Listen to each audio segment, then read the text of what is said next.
আসসালামু আলাইকুম রহমতুল্লাহ। লজ্জা শরমের কিছু নেই প্রবাসীদের জন্য আজকের এই ভিডিওটা। অনেক সময় আমাদের ওয়াইফ যারা আছে আমাদেরকে মন খুলে অনেক কিছু বলে না, পার্সোনাল জিনিসের কথা, এবং তারা বলার মতো কোনো জায়গাও পায় না, এবং তারা এখনো ব্যাকডেটেড। আসলে কথাটা কেন বলতেছি, অনেক মহিলা আছে এদের স্তন যেটা এটা ব্রেস্ট ক্যান্সার হয়ে যায়, অথবা তাদের স্তনে বিভিন্ন এফেক্ট হয়। কেন? একটা কারণ, সেটা হলো যখন নতুন বাচ্চা হয় ঠিক আছে, তাদের বুকে প্রচুর পরিমাণ দুধ আসে। এই পরিমাণ দুধ কিন্তু বাচ্চায় খেতে পারে না, এবং দুধটা কিছু ঘন্টা হয়ে যাওয়ার পরে বা এক দুদিন হয়ে যাওয়ার পরে এটা খেলে বাচ্চার আবার পেটে অসুখ হয়। তো তারা হাত দিয়ে টিপে এগুলা বাইর করতে হয়, অনেক কষ্ট হয়। এবং কি অনেক সময় দেখা গেছে কোথাও যাবে, গাড়িতে দুধ খাওয়ানোর মতো এই পরিবেশ নেই, কিন্তু বাচ্চাকে তো ঘন ঘন দুধ খাওয়াইতে হয়। আবার এমন হয়েছে যে 2 বছর হয়ে গেছে, বাচ্চাকে দুধ ক্ষমা করাবে, দুধ তো বুকে আসতেছে কন্টিনিউ, তখন তারা কোনো কোনো মেডিসিন খাচ্ছে দুধ বন্ধ হওয়ার জন্য।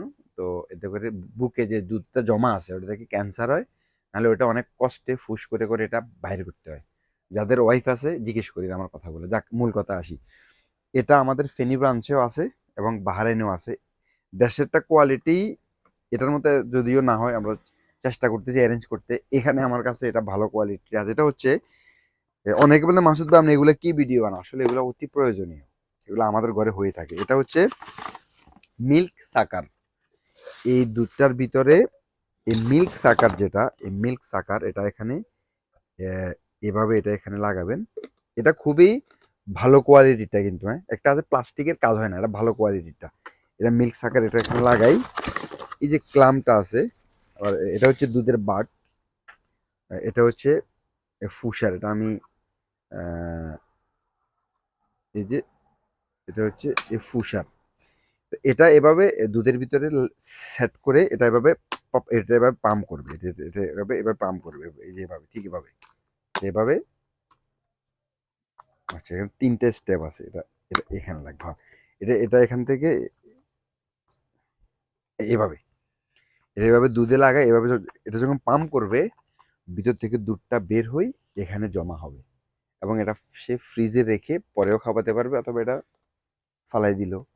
হ্যাঁ, 2 বছর হয়ে গেছে সেটা দুধ ক্ষমা করে দুধটা ফালাই দিল, অথবা অনেক সময় গরমে যাক, যারা পার্সোনাল ওয়াইফ আছে তার সাথে জিজ্ঞেস করেন, পরে দেখা গেছে বাটটা লাগায় ছেলেকে দুধটা কিন্তু খাওয়াইতে পারলো, দেখেন তাৎক্ষণিক বের করে। তো দেখা গেছে দুধ অনেক চলে আসছে, বাচ্চা খাচ্ছে না, শাক করে এখানে রাখলো, একটু পর পর এখান থেকে দিল। তো এই জন্য যারা নতুন বাচ্চা কাচ্চা হবে, অথবা বাচ্চা কাচ্চা আছে, অথবা বাচ্চা কাচ্চাকে দুধ ক্ষমা করাবে, তারা এগুলা একটা অবশ্যই ওয়াইফ স্ত্রীকে কিনে দিবেন। আমার এখান থেকে কিনে দিতে হবে এমন কোনো কথা নেই ভাই, আপনি যে কোনো জায়গা থেকে এটা কিনে দিয়ে, অথবা এটা কি আদৌ প্রয়োজন কিনা নাকি আমি বং বাং সরে সরে বুঝে দিছি, আপনার ওয়াইফকে জিজ্ঞেস করিয়েন অথবা ইউটিউবে দেখেন। এই সমস্ত জিনিসগুলো আমরা ব্যবসার জন্য নিয়ে আসি না, স্বাস্থ্য সচেতনার জন্য নিয়ে আসছি, এবং ভিডিও এই জন্য বানাইতেছি, যারা নতুন বাচ্চা কাচ্চা হবে এটা অ্যাডভান্স কিনে রাখবেন। হসপিটালে যে একটা নতুন মাদের যে একটা শাল দুধ বলে, শাল দুধ, শাল দুধটা মানে চুষি খাওয়ার মতো ক্ষমতা ছোট বাচ্চার থাকে না, ওরা দুর্বল হয়ে যায়। এই মেশিনটা দিয়ে যদি সাক করে নিয়ে আসি শাল দুধটা খাওয়াতে পারেন, ওটা বাচ্চার জন্য ভালো। এই জন্য যারা এগুলা চাচ্ছেন চলে আসবেন আমার সুপার শপে। আমাদের মানামা ব্রাঞ্চে এগুলো অ্যাভেলেবেল আছে, এবং ফেনীতে আমাদের যে ফেনী ব্রাঞ্চ আছে, ফেনী ব্রাঞ্চেও কিন্তু এগুলো অ্যাভেলেবেল আছে। তো অবশ্যই এগুলো একটা ঘরে রাখবেন নিজের ফ্যামিলির জন্য।